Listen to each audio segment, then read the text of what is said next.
¿Cómo les va? Muy buenas tardes, qué gusto saludarlos en una emisión más de la UNAM Responde, un espacio que ha sido una de las tantas herramientas que nuestra Universidad Nacional Autónoma de México ha puesto a disposición de toda la sociedad para enfrentar de mejor manera esta pandemia. Recordemos, por ejemplo, el trabajo constante que han desempeñado, pues, por ejemplo, las facultades de Psicología o de Medicina, brindando apoyo a todas esas personas que presentan estrés, depresión y algunas otras alteraciones emocionales. Recordemos que es indispensable buscar ayuda de los profesionistas, siempre y cuando así lo requiramos. Y bueno, siempre nuestra universidad tiende puentes en estos temas. Y comenzamos esta tarde con información relacionada sobre el mes de octubre y la vacunación en niños. Como se había anunciado ya, a partir del 1 de octubre se abrió el registro para la vacunación contra COVID-19 en niños, niñas y jóvenes de 12 a 17 años que presentan comorbilidades. Se incluyen alrededor de 40 padecimientos considerados como factor de riesgo: cáncer, VIH, enfermedades pulmonares, afecciones de riñón, hígado y sistema digestivo son algunos de ellos. El registro también incluye a las mujeres adolescentes que estén embarazadas. Bueno, recordemos que esta población recibirá la vacuna de Pfizer-BioNTech y el registro está abierto en mivacuna.salud.gov.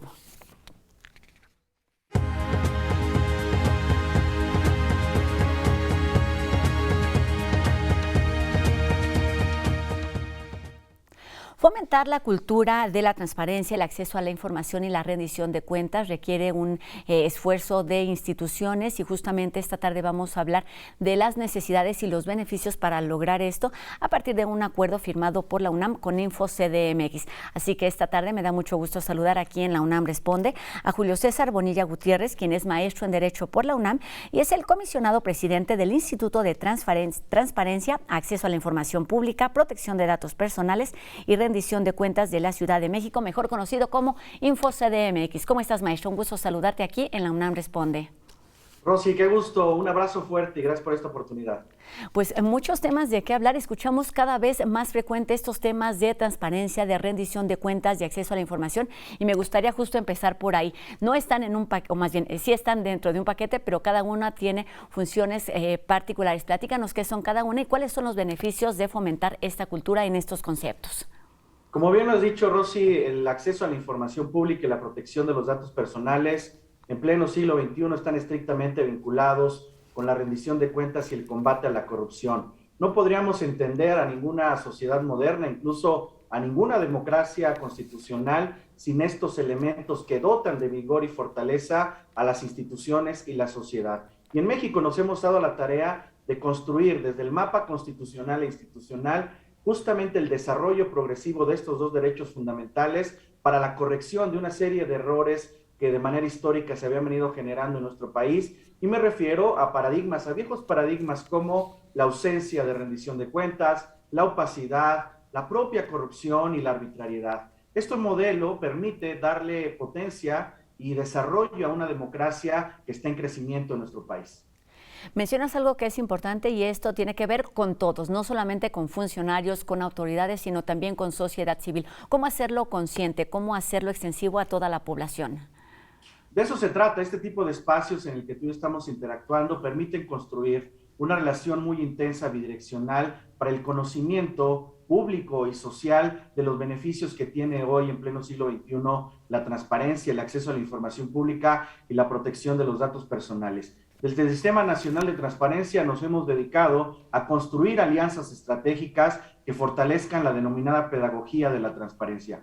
¿Y eso qué tiene que ver? Con periodistas, con medios de comunicación, con academia, con la sociedad civil, con empresarios. Hemos diversificado nuestro espectro de actuación para llegar cada vez a un mayor número de personas que conozcan la utilidad del acceso a la información pública y el de la protección de los datos personales en una ciudad también, en una sociedad que se está convirtiendo cada vez más a lo digital. Platícanos cuáles son los términos de este acuerdo firmado con la Universidad Nacional Autónoma de México y el InfoCDMX. Rosy, este es un instrumento que va a permitir a escala nacional ir perfeccionando el modelo de transparencia. Como sabes, la reglamentación en esta materia se originó por ahí del año 2002 al sexto de la Constitución. Estamos prácticamente en la mayoría de edad, pero la construcción del Sistema Nacional de Transparencia data apenas de 5 años con la reforma constitucional 2014-2015. Y la estrategia de vinculación y de incorporación a instituciones tan importantes como es la Universidad Nacional Autónoma de México, para nosotros representa una auténtica oportunidad de transitar con mayor intensidad hacia la sociedad. Las instituciones signantes de este convenio que bien señalas somos depositarias de la confianza de las y los mexicanos y por ende representamos y encarnamos en gran medida proyectos institucionales y nacionales, así como deseos y aspiraciones de la gente para su progreso y desarrollo. ¿Qué tiene como propósito este convenio que hemos suscrito con la Universidad Nacional? El Sistema Nacional de Transparencia abonará la construcción dialógica de una mejor realidad para todas y para todos a través de una realización conjunta de actividades académicas, científicas, culturales, en torno a temas públicos y de interés común. Y con el énfasis puesto, naturalmente, en la transparencia, los derechos humanos de acceso a la información pública y la protección de los datos personales, así como una vía efectiva para el empoderamiento de la rendición de cuentas. En el espacio de acción que nos proporciona este convenio de colaboración, que por cierto agradezco muchísimo, de manera particular al señor rector Enrique Graue y al abogado general de la Universidad Nacional, el doctor Castañeda, que nos ha permitido justamente construir un convenio global, pero este convenio global derivará en convenios específicos que ya están previstos incluso en este andamiaje global y tendrán la posibilidad de realizar investigación de frontera y fomentar elementos sólidos y debidamente sustentados en la generación de información de calidad, información útil, un procesamiento de todos los elementos del acceso a la información y la protección de los datos personales con la comunidad universitaria a lo largo y ancho del territorio nacional. Intentamos promover con esto y consolidar naturalmente una creciente en donde la gente, los universitarios en primera instancia, y me refiero al sector académico, al sector estudiantil, incluso todo el aparato administrativo, que pueda ser receptor justamente de una cultura de transparencia con un alcance mayor, apoyar y promover la realización de actividades de investigación, de educación continua, el óptimo cumplimiento de derechos de acceso y de protección, el fortalecimiento con ello de una sociedad incluyente, participativa, con el debido respeto a los derechos de los que hemos hablado. Este convenio va a permitir, justamente con la perspectiva puesta en los derechos humanos y bajo los principios de indivisibilidad, interdependencia, progresividad, universalidad e integridad, darle vitalidad, poner los derechos en acción con toda la comunidad universitaria. Y las grandes bondades es que vamos a empatar o vamos a hacer confluir el Sistema Nacional de Transparencia y todo su aparato a nivel nacional con la Universidad Nacional. Y así vamos a estar involucrando a facultades, a institutos, a escuelas, a CCHs, a preparatorias. Es decir, la idea de este convenio es fortalecer mediante un mecanismo eficaz de planeación, implementación y evaluación de políticas públicas en nuestra materia para que se fortalezca el derecho de acceso a la información pública y en materia de protección de datos personales. Al final es un intercambio, no solamente cultural y jurídico, sino social e institucional para que nos permita justamente fortalecer la cultura de la transparencia en un momento en el que la República lo necesita tanto. Para que todo esto se fortalezca, se lleve a cabo y bueno, tenga un mayor alcance, se requiere justamente eso, la participación cada vez más amplia de las personas, en este caso de la comunidad universitaria, ya sean estudiantes, profesores, académicos, que estarán involucrados en una serie de actividades. Platícanos, así digamos en palabras como muy sencillas, cuál es el ABC, qué es lo que como universitarios, como ciudadanos debemos ir sabiendo poco a poco y debemos tener presentes en nuestro día a día con respecto a todos estos datos. O a todos estos conceptos. Primero decirte que en efecto, coincido contigo, Rosy, tenemos que hacer que el espectro de la transparencia salga del nicho estrictamente técnico, que sepamos comunicar con mayor intensidad y con un vocabulario muy accesible a todas y todos que representa el acceso a la información pública y la protección de los datos personales. ¿De qué le sirve a la gente estos dos derechos fundamentales y sus instituciones? ¿Cómo pueden mejorar su calidad de vida? ¿Qué representa en la actividad democrática de nuestro país? ¿Cómo impacta también la diversificación de los centros de poder y de cada proyecto de nación que tenemos en nuestra realidad democrática del siglo XXI?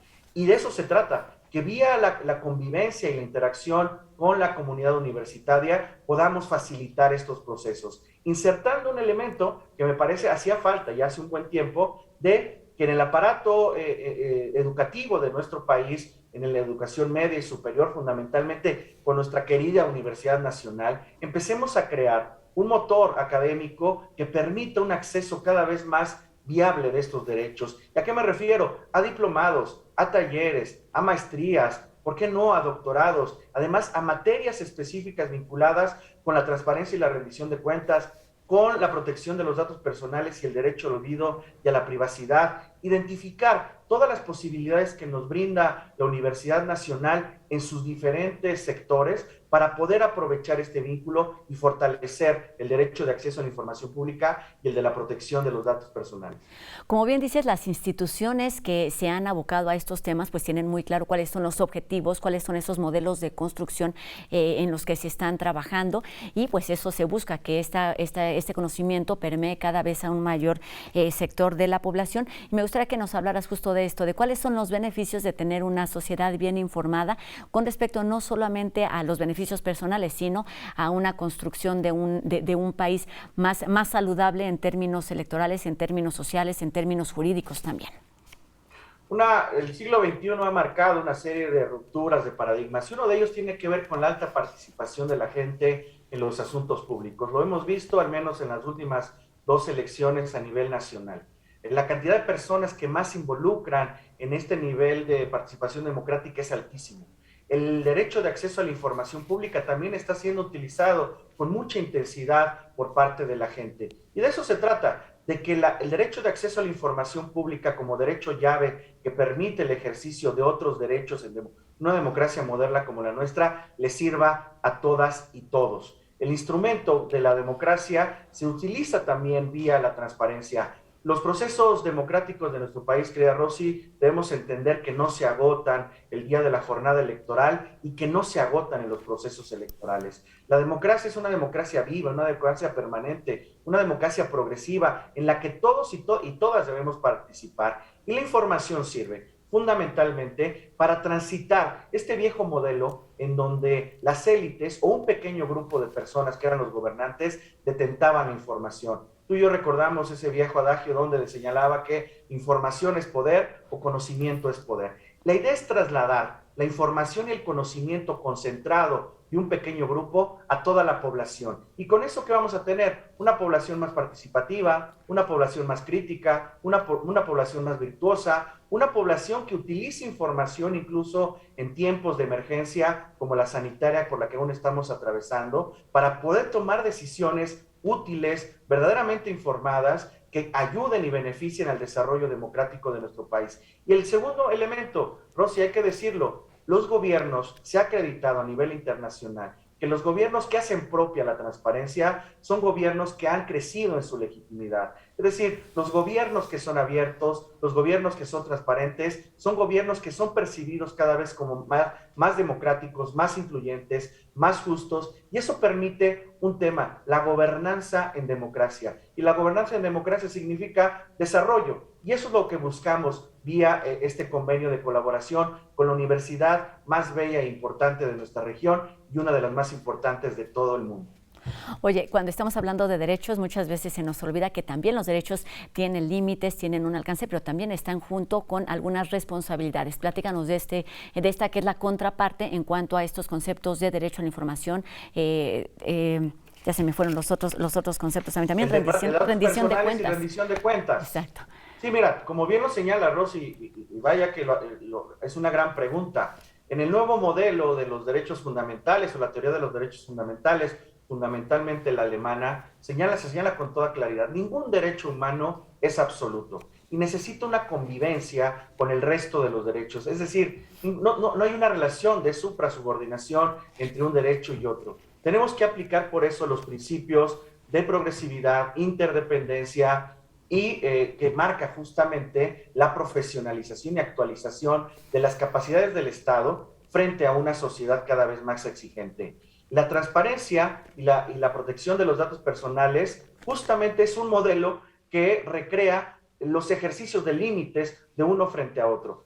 Uno está contenido en el 6º constitucional, que es el de acceso a la información, otro está contenido en el 16 de la Constitución, que es el derecho a la protección de los datos personales. Uno privilegia el derecho a la máxima publicidad, el otro a la máxima privacidad. Para eso estamos nosotros ahí. El Sistema Nacional de Transparencia aparece ahí en su vasta integración con órganos garantes en toda la República, para que cuando exista una posible colisión entre los derechos, realicemos ejercicios de ponderación que resuelvan esta posible colisión y en beneficio de la gente. Siempre debemos pensar que cualquier acción de la institucionalidad tendrá como propósito colocar en el eje, en el centro de la actuación a la gente. Y entonces los límites, naturalmente, están establecidos debidamente en la norma reglamentaria y en la propia Constitución, pero ha prevalecido, y eso que es muy importante que la gente lo conozca, los dos principios que te he mencionado, el de máxima publicidad y el de máxima privacidad, cuando están en colisión, incluso en una interpretación a nivel internacional por la Corte Interamericana de los Derechos Humanos, ha establecido que se debe privilegiar el de la máxima publicidad. Y con razón, porque la máxima publicidad genera certeza, genera utilidad, genera fortaleza a la sociedad y además en la toma de decisiones, en este momento en el que tú y yo estamos viviendo, por ejemplo, en la pandemia, se actualiza con mayor intensidad el uso de información para tomar decisiones en tiempos tan complejos. Y lo que se busca justamente es el equilibrio y se da a través de estos acuerdos de tender puentes con quienes pueden sumar o dar un poquito más a esta tarea que ustedes, por ejemplo, como InfoCDMX, ya vienen desempeñando desde hace algún tiempo. Para terminar, Julio, me gustaría que nos hablaras justamente de cuáles son los principales retos, entendiendo las responsabilidades que tienen cada una de estas instituciones, una como formadora, tal es el caso de nuestra Universidad Nacional Autónoma de México, y la otra es como garante de estos derechos que también se vuelven derechos humanos. Materializar los contenidos de este gran convenio que hemos suscrito. La aspiración es de que este convenio se convierta justamente en un instrumento que facilite y potencialice dos derechos humanos fundamentales en todo el territorio nacional. Y su aplicación tiene que ver con una actividad comprometida y permanente que la hay que decirlo, y una vez más le agradezco al señor rector de nuestra máxima casa de estudios por esta voluntad no solamente democrática, sino política e institucional, por hacer una alianza con el Sistema Nacional de Transparencia que nos va a permitir acercar a las y los ciudadanos de este país, en primera instancia a las y los universitarios, el conocimiento más fuerte sobre la transparencia, el acceso a la información pública, la protección de los datos personales y la rendición de cuentas. Y con ello, los retos hacia el futuro tienen que ver con el modelo que se ha dado a nivel internacional a partir de la Agenda 2030, que signaron 193 jefes de Estado en el año 2015. Y transitar hacia un modelo de gobierno abierto, de parlamento abierto, de justicia abierta, y con ello el mapa de la transparencia, que de por sí ya en nuestro país es muy amplio. Hoy la transparencia involucra ya no solamente a los tres poderes tradicionales, sino a fideicomisos, fondos públicos, órganos constitucionalmente autónomos, partidos políticos y cualquier persona que ejerza actos de autoridad o tenga recursos públicos. Entonces, de lo que se trata es ir penetrando en el ideario de nuestras sociedades para que la facilitación que produce el ejercicio de estos derechos se convierta en el eje rector de la democracia moderna en nuestro país y dejar atrás viejos paradigmas y reconocer también los diversos proyectos de nación que existen en todo el territorio nacional. Y me refiero a las mujeres, a los indígenas, a la diversidad sexual, a las personas con discapacidad, a los migrantes, a los niños, a los jóvenes. Todos estos espectros de la sociedad caben en la transparencia y caben en nuestra democracia. Entendamos, por supuesto, esas diferencias, tengamos una participación cada vez más activa y como lo propone este acuerdo entre la UNAM y el InfoCDMX, pues lo que se busca es también la profesionalización, que así sea. Así que pues Julio César Bonilla Gutiérrez, maestro en Derecho por la UNAM y comisionado del InfoCDMX, muchísimas gracias por estos minutos, por aclararnos y por invitarnos justamente a tener esta participación constante, activa y responsable. Muy buenas tardes. Al contrario, Rosy, muchas gracias a ti y un abrazo fuerte a tu amable audiencia. Gracias, maestro. Y seguimos con más información aquí en la UNAM Responde, hablando enseguida de uno de los hombres más visionarios en términos de informática. Vamos enseguida a conocer lo que nos presenta en la cápsula de No Memes sobre Steve Jobs.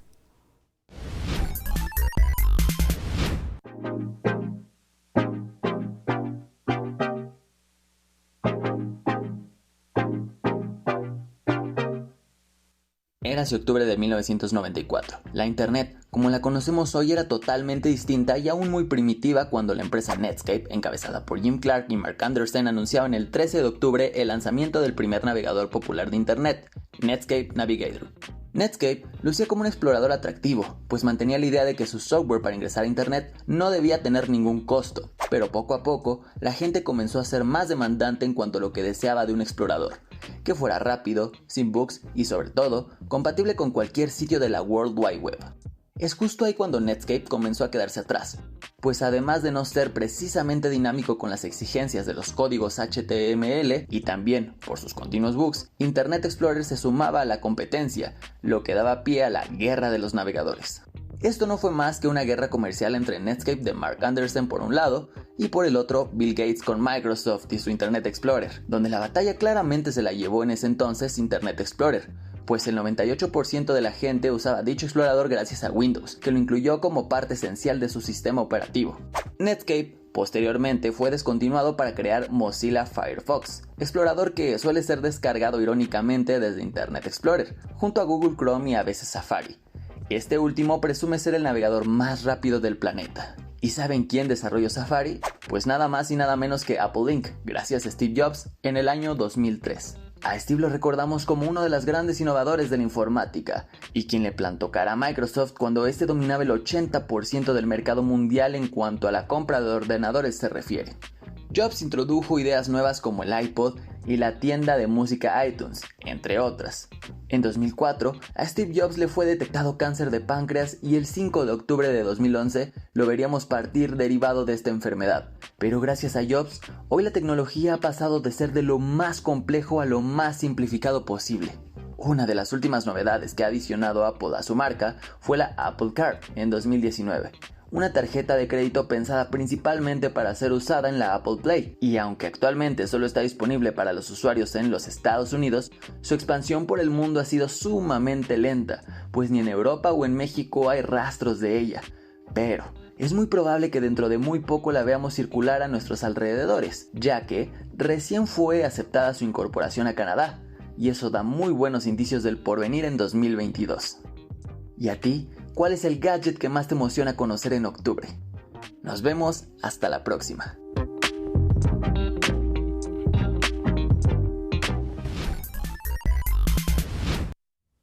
Hay tantas cosas que suceden en octubre y no podemos dejar de hablar, por ejemplo, del 2 de octubre. Enseguida Sandra Lorenzano nos habla sobre este hecho y la participación de las mujeres a través de las letras, las palabras, la poesía.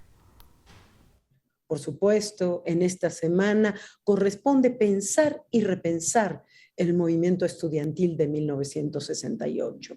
Por supuesto, nos corresponde recordar la fuerza de las y los jóvenes que en ese momento de la historia se desplegó a lo largo y ancho del planeta.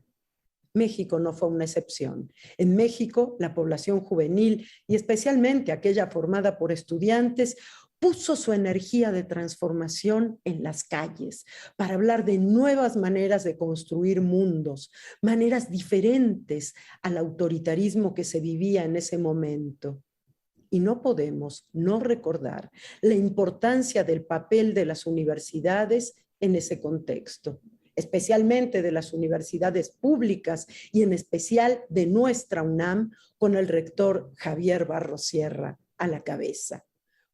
Me gustaría recordar que también las mujeres estudiantes estuvieron ahí, en la primera línea de las marchas, del activismo, de la reflexión.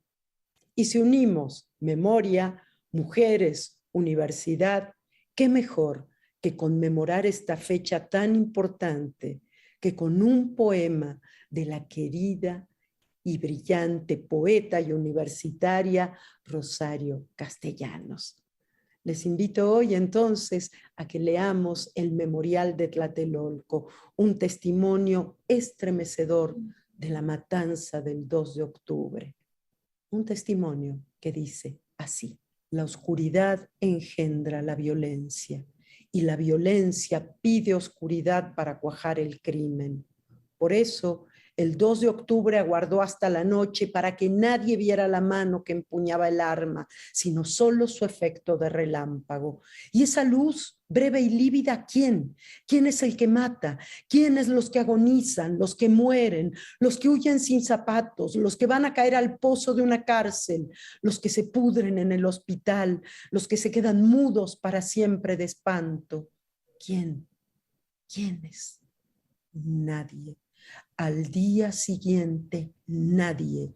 La plaza amaneció barrida. Los periódicos dieron como noticia principal el estado del tiempo. Y en la televisión, en el radio, en el cine, no hubo ningún cambio de programa, ningún anuncio intercalado, ni un minuto de silencio en el banquete. Pues prosiguió el banquete. No busques lo que no hay. Huellas, cadáveres, que todo se le ha dado como ofrenda a una diosa, a la devoradora de excrementos. No hurgues en los archivos, pues nada consta en actas. Mas he aquí que toco una llaga. Es mi memoria. Duele, luego es verdad. Sangre con sangre, y si la llamo mía, traiciono a todos. Recuerdo, recordamos. Esta es nuestra manera de ayudar a que amanezca sobre tantas conciencias mancilladas, sobre un texto iracundo, sobre una reja abierta, sobre el rostro amparado tras la máscara. Recuerdo, recordamos, hasta que la justicia se siente entre nosotros. La poesía, el arte, la cultura, la creación siempre han sido una herramienta de memoria, pero también una herramienta para alzar la voz, y aquí solamente un ejemplo. Y con esto terminamos nuestro programa de hoy. Los invitamos a que se pongan en contacto con nosotros a través de nuestras redes sociales. Están apareciendo en nuestra pantalla para que nos hagan llegar sus dudas, sus comentarios, sus sugerencias, y seguir haciendo juntos este programa. Gracias a ustedes que nos acompañaron y a quien hace posible esta transmisión. Y los esperamos el día de mañana en una emisión más de La UNAM Responde. Mi nombre es Rosa Brizuela. Adiós.